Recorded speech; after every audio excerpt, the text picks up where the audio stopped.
Hello student.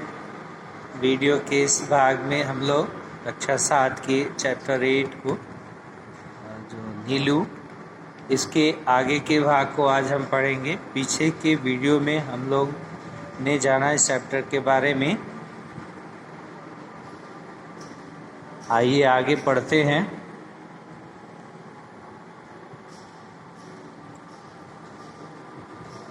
Lucy के लिए सभी रोए, परंतु जिसे सबसे अधिक रोना चाहिए था वह बच्चा तो कुछ जानता ही न था। लूसी के लिए सभी रोए। क्यों रोए? क्योंकि लूसी जो है पूरे गांव वालों की मदद करती थी उस विषम परिस्थितियों में।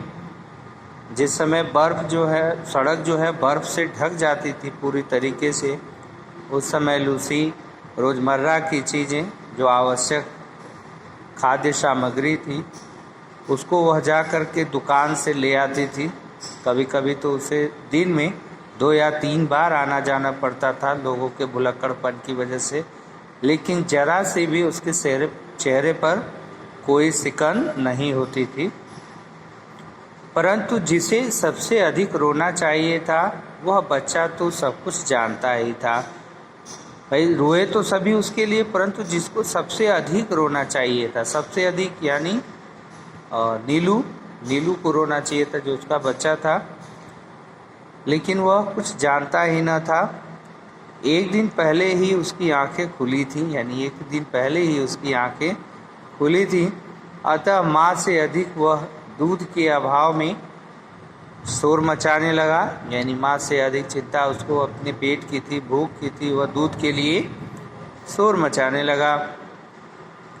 दुग्ध चूर्ण से दूध बनाकर उसे पिलाया जाता था। दुग्ध चूर्ण से दुग्ध बनाकर उसे पिलाया जाता था। पर रजाई में भी वह माँ के पेट की उष्णता खोजता और न पाने पर रोता चिल्लाता रहता। पिलाया जाता पर रजाई में भी वह, यानी उसको ठंडक का मौसम है, वो जो है दूध पिला करके रजाई ऊपर से ढक देते थे, लेकिन फिर भी वह रजाई से संतुष्ट नहीं होता था और माँ के पेट की उष्णता से अपनी माँ की गोद की जो उष्णता होती है, जो गर्मी होती है, उसको वह खोजता और न पाने पर रोता और चिल्लाता रहता था। अंत में हमने उसे कोमल ऊन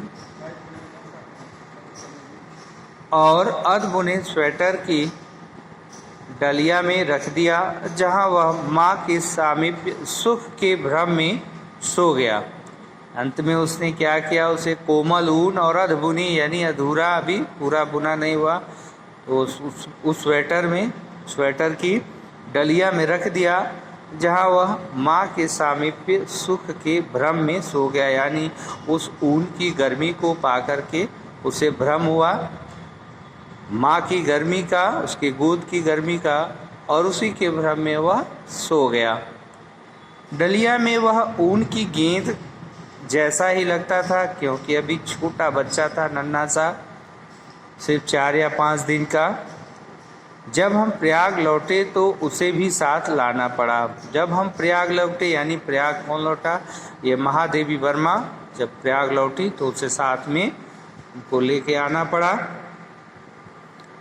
बड़े होने पर रोमों के भूरे, पीले और काले रंगों के मिलन से जो रंग बना था वह एक विशेष प्रकार का धूप छाही हो गया था। जिसे धूप छाँव होती है, कहीं अंधेरा कहीं उजाला। तो कह रही लेखिका कि बड़े होने पर उसके रोए जो थे, यानी शरीर के ऊपर जो बाल थे, रोए थे, वह भूरे, पीले और काले रंगों के मिलन से बहुत ही सुंदर रंग बना था। वह एक विशेष प्रकार का धूप छाही हो गया था, यानी उसको देखने पर ऐसा प्रतीत होता था धूप छाँव।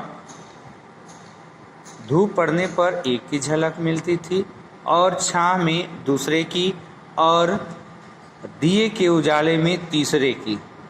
सब अलग अलग रोशनी में अलग अलग उसका कलर होता था। कानों की चौड़ाई और नुकीलेपन में भी कुछ नवीनता थी, यानी उसके कानों की जो बनावट थी, चौड़ाई और नुकीलापन, उसमें भी कुछ नवीनता थी, यानी कुछ नयापन था। सिर ऊपर की ओर अन्य कुत्तों के सिर से बड़ा और चौड़ा था और लंबोतरा पर सुडौल, यानी सिर जो है बड़ा था, चौड़ा था, लंबोतर था, लंबा था, पर सुडौल था।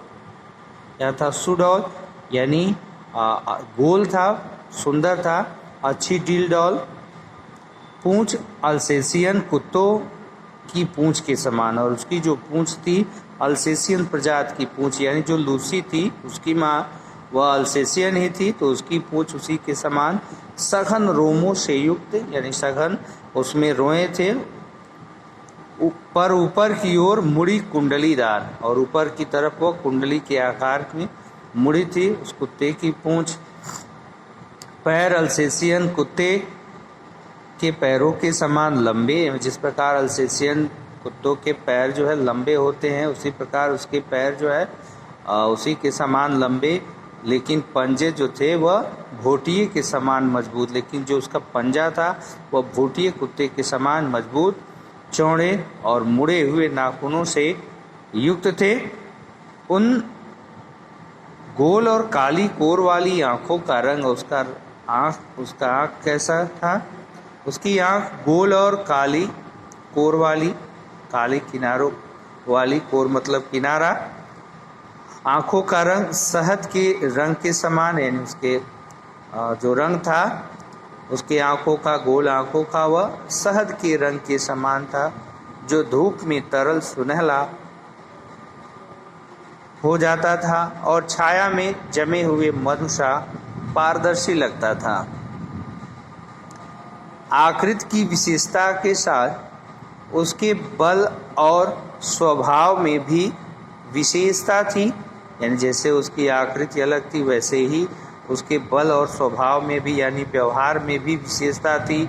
ऊंची दीवार को भी वह एक छलांग में पार कर लेता था। ऊंची दीवार, भाई दीवार भले ऊंची हो लेकिन वह एक ही छलांग में पार कर लेता था।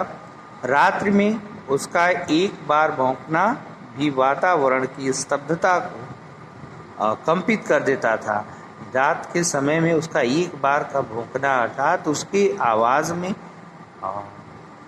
आवाज़ में इतनी शक्ति होती थी, बल होता था, गुर्राहट उसका एक बार भी अगर भौंक दे तो रात की स्तब्धता, यानी जो स्थिरता होती है, सूनापन होता है, उसको वह कंपित कर देता था। मैंने अनेक कुत्ते देखे और पाले हैं, और महादेवी वर्मा जी लिख रहे हैं कि मैंने अनेक कुत्ते देखे और पाले हैं, किंतु कुत्ते के दैन्य से रहित, यानी कुत्ते की दैन्य मतलब दरिद्रता से है, दीनता से रहित, और उसके लिए अलभ्य दर्प, अलभ्य यानी जो दुर्लभ हो, जो प्राप्त न हो सके वह अलभ्य है, से युक्त मैंने केवल नीलू को ही देखा था, यानी इन चीजों से वह सब चीजों से अलग था। उसके प्रिय से प्रिय खाद्य को भी यदि अवज्ञा के साथ फेंक कर दिया जाता तो वह उसकी ओर देखता तक भी नहीं था। खाना तो दूर की बात थी, यानी अगर उसे खाने पीने की चीजें फेंक कर दी जाती थी अवज्ञा से तो वह उसकी तरफ देखता भी नहीं था, खाने की तो दूर की बात थी। यदि उसे किसी बात पर झिड़क भी दिया जाता, यानी डांट दिया जाता, झिड़क दिया जाता यानी डांट दिया जाता, तो बिना मनाए वह मेरे सामने ही न आता था। बिना मनाए वह मेरे सामने, यानी महादेवी वर्मा के सामने वह बिना उनके मनाए न आता था। विगत 12 वर्षों से उसके बैठने का स्थान मेरे घर का बाहरी बरामदा ही रहा, यानी उसके बैठने का स्थान जो था वो महादेवी वर्मा के घर का जो बाहरी बरामदा था वह वहीं पर बैठता था, जिसकी ऊपरी सीढ़ी पर पोर्टिको के सामने बैठ करके वह प्रत्येक आने जाने वाले का निरीक्षण करता रहता था और वहीं सीढ़ी पर बैठ कर के वह प्रत्येक व्यक्ति का यानी जो आते जाते थे उनका निरीक्षण करता था यानी देखता रहता था। मुझसे मिलने वालों में वह प्रायः सबको पहचानता था यानी जितने लोग भी उस लेखिका से मिलने आते थे वह सबको पहचानता था। किसी विशेष परिचित को आया हुआ देखकर वह धीरे धीरे भीतर आकर मेरे कमरे के दरवाजे पर खड़ा हो जाता था। उसका इस प्रकार आना ही मेरे लिए किसी मित्र की उपस्थिति की सूचना थी। यानी वह कितना समझदार था कि लेखिका से जो भी मिलने आते थे जो लोग सबको पहचानता था और में से अगर कोई खास उनका करीबी सबसे करीबी अगर आता था मिलने के लिए तब वह धीरे धीरे उनकी कमरे में जाकर के दरवाजे पर खड़ा हो जाता था।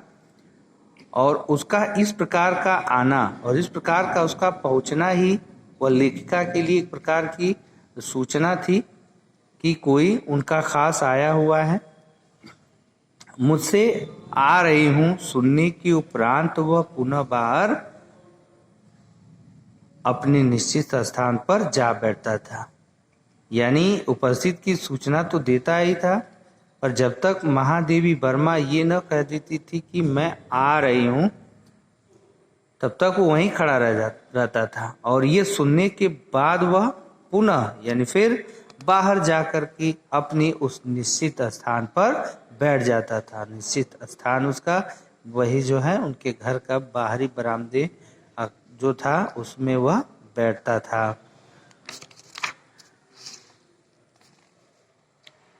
कुत्ते भाषा नहीं जानते, कुत्ते भाषा नहीं जानते सत्य है, केवल ध्वनि पहचानते हैं, ध्वनि पहचानते हैं।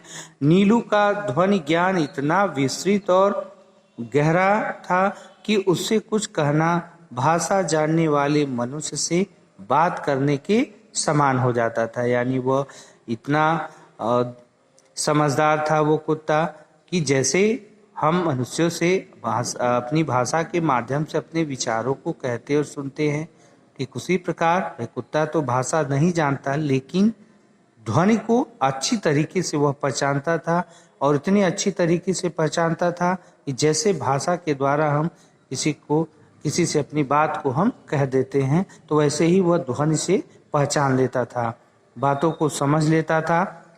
बाहर या रास्ते में घूमते हुए यदि कोई उससे कह देता गुरुजी तुम्हें ढूंढ रही थी नीलू, यानी इतना ही कहने के बाद तो वह विद्युत गति से चार दीवारी कूदकर मेरे कमरे के सामने आकर खड़ा हो जाता।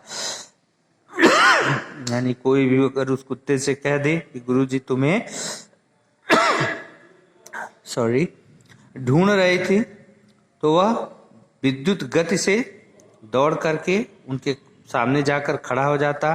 फिर कोई काम नहीं है जाओ कहने से पहले वह मूर्तिवत एक स्थिति में ही खड़ा रहता यार दौड़ कर जाता और जब तक लेखिका ये न कह देती कि जाओ कोई काम नहीं है तब तक वह मूर्ति रूप में एकदम स्थिर खड़ा रहता था। कभी कभी मैं किसी कार्य में व्यस्त होने के कारण उसकी उपस्थिति जान ही नहीं पाती और उसे बहुत समय तक बिना हिले डुले खड़ा रहना पड़ता। हिंसक और क्रोधी भोटिये बाप और आखेट प्रिय अल्सेशियन माँ से जन्म पाकर भी उसमें हिंसा प्रवृत्ति का कोई चिन्ह नहीं था।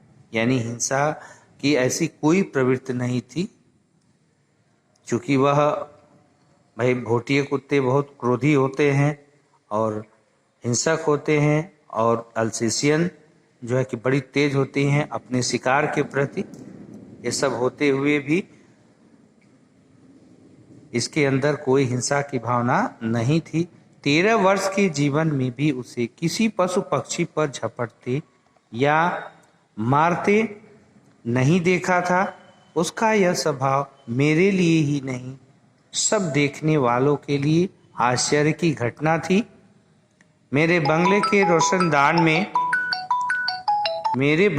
रोशनदान में प्रायः गौरैया तिनकों से घोंसला बना लेती थी मुझे उनके परिश्रम पूर्वक बनाए हुए घोंसले उजाड़ना अच्छा नहीं लगता था। यानी कभी कभार उनके वहाँ चिड़िया भी, गौरैया जो है वह घोंसला बना लेती थी और वह उनको उजाड़ना नहीं चाहती थी, क्योंकि कुछ समय बाद उनमें अंडे और पक्षी शावकों की सृष्टि बस जाती थी। यानी अंडे और पक्षी शावकों यानी पक्षियों के छोटे छोटे बच्चे उसमें आ जाते थे। कुछ कुछ अंकुर जैसे पंख निकलते ही वे पक्षी शावक उड़ने के असफल प्रयास में रोशनदानों से नीचे गिरने लगते थे। यानी जैसे ही उन पक्षी शावकों के पर निकलने शुरू होते, वह उड़ने का प्रयास करने लगते, असफल प्रयास, और रोशनदानों से नीचे गिरने लगते थे उड़ने के प्रयास के चक्कर में।